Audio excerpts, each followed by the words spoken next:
I'm at Fort Taylor State Park in Key West. This tree I parked underneath is called a gumbo limbo tree, and they also call it the tourist tree because it's red and peels a lot.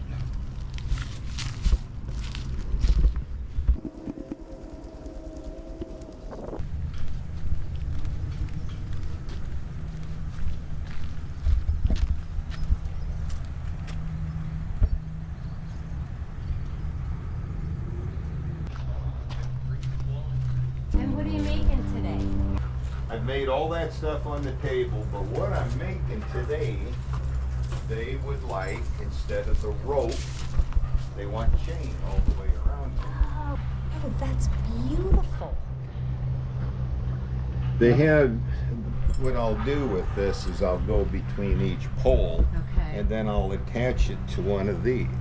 And I made these. These So are, they hang. These are like coat hangers, Yes. hat hangers, whatever the hell you want to call them.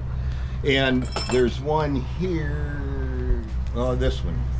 You can drill a hole in this and then put it in. But these, I made these to Drive in. just hammer that in.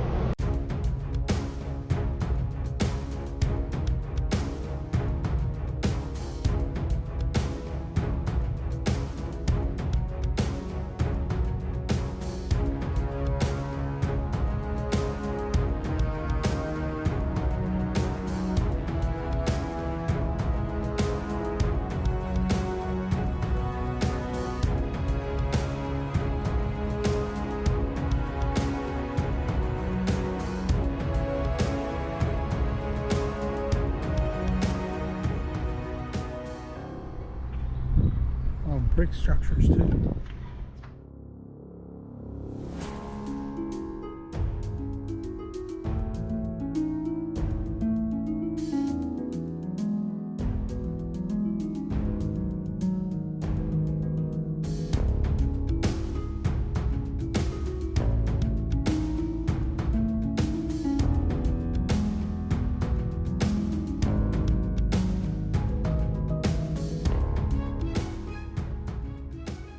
Oh, you can see where they had the cannons and the rails that would allow the cannons to be aimed.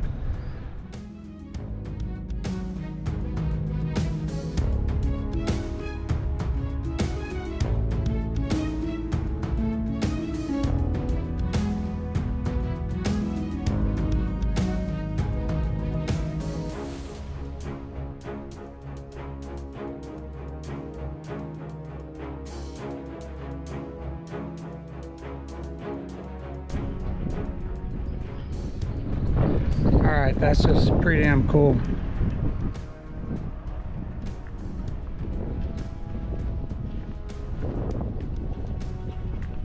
Check that out.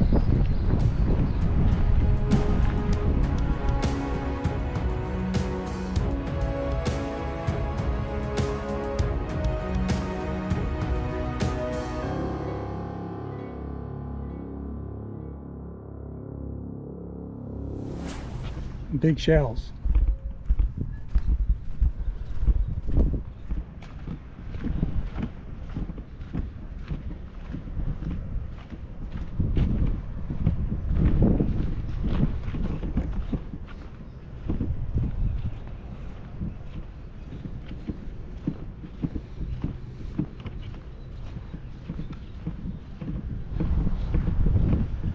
It's interesting that part of the fort's made out of concrete and the other out of brick.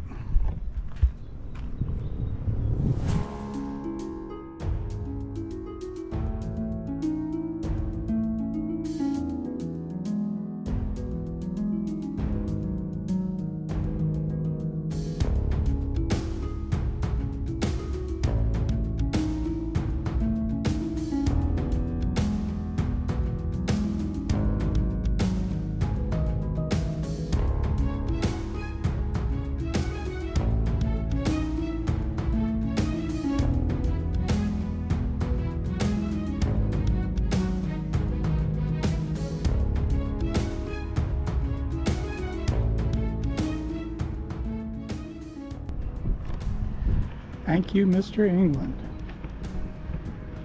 This thing's pretty cool to explore, and it wouldn't be here otherwise.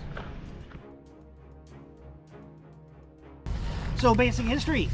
The fort was built because of the War of 1812.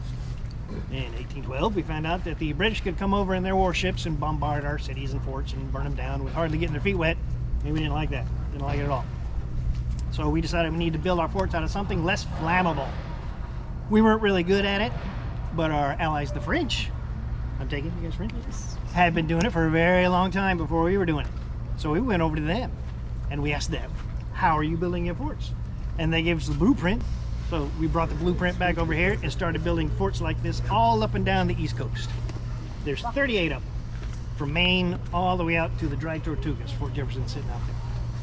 So if anybody's been to any of the other ones like Pulaski or Sumter or Jefferson out there, you'll see similarities between there. They're not cookie cutter, it's not exact. The only thing they have really in common is that they're around some kind of water because they're coastal defense forts. Construction started in 1844, 1845-ish. Construction ended around 1866. The only way in was an 1,100-foot wooden bridge that went from the Sally Port all the way out to the first land berm. Then there was another bridge that went out to the beach. If you've been out to the lighthouse at Duval Street and thought that's a pretty weird place for a lighthouse way back there, that's because that's where the beach was. Is they built a land ring around the area they wanted it, bailed out the water. That way they could put the granite right down into the bedrock, makes it nice and sturdy. When they got it high enough, they wouldn't drown themselves. They knocked down the land ring, let the water back in, and continued building up. That made it easily defendable from any attacks by land, which nobody's going to attack by land. It's a very small island.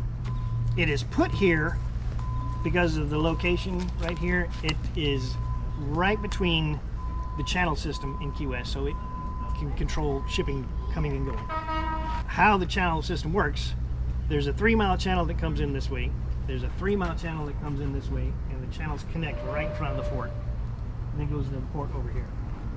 They have a channel system because a heavy merchant ship or a warship can't get into the Keys without them. Out of the channel, the water goes, well, the channel is 50 feet deep. Out of that, it goes to 3 to 6 feet right away. So if you get out of the channel, a big ship's gonna wreck out there. That was actually a big business back then. It was called wrecking, very creative. Wrecking was, if you're in a merchant ship and you're coming down the channel and you don't know what you're doing, or you get lost or something like that and get out of the channel, you're gonna wreck your boat on the coral reef. Wrecking was first come, first serve. Whoever saw it happen gets out there and gets everything on the ship. Right. It was surrounded by water, so it was easily defendable by land. Nobody's going to attack by land, and nobody's going to attack by sea either. It's impossible to take by sea. That doesn't mean that during the Civil War they sat around here doing nothing but fishing off the walls. During the Civil War, their job was to control the blockade runners, blockade running ships trying to get supplies from New Orleans around the corner to supply the Confederates up the East Coast. They captured 1,554 blockade running ships trying to get supplies up here.